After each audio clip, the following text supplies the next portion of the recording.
ہمارے بزرگ عرض کرتا رہتا ہوں، اپنے بزرگوں کے سائے کی بڑی برکت ہوتی ہے۔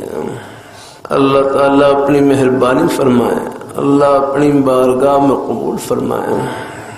اللہ تعالیٰ اپنی بارگاہ میں قبول فرمائے۔ لاہور میں میرے حضرت ہیں جامع شفیع کے شیخ الحدیث حضرت صوفی محمد سوا صاحب دامت برکات ملالیہ،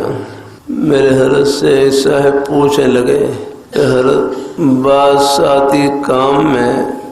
پڑھنے پڑھانے میں، عہدہ اور منصب میں،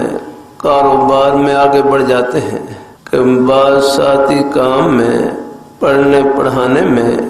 عہدہ اور منصب میں، کاروبار میں آگے بڑھ جاتے ہیں،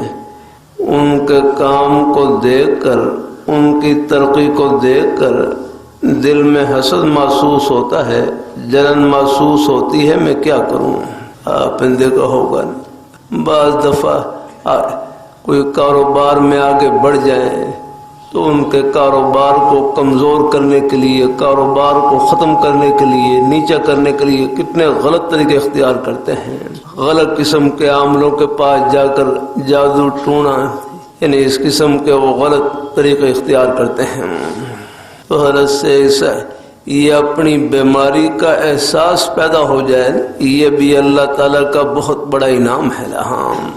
کہ حضرت سے پوچھا کہ بعض ساتھی کام میں، پڑھنے پڑھانے میں، عہدہ اور منصب میں، کاروبار میں آگے بڑھ جاتے ہیں، ان کے کام کو دیکھ کر، ان کی ترقی کو دیکھ کر دل میں حسد محسوس ہوتا ہے، جلن محسوس ہوتی ہے، میں کیا کروں؟ اللہ والوں کے عجیب جملے فرمائے لگے کہ حسد کی بیماری کا علاج یہ ہے، جلنے کی بیماری کا علاج یہ ہے کہ جن کے بارے میں حسد محسوس ہو، جلن محسوس ہو، نام لے کر ان کے حق میں دعائے خیر کریں۔ یا اللہ ان کے کام میں، ان کے پڑھنے پڑھانے میں، ان کے عہدہ اور منصب میں، ان کے کاروبار میں اور برکات عطا فرما۔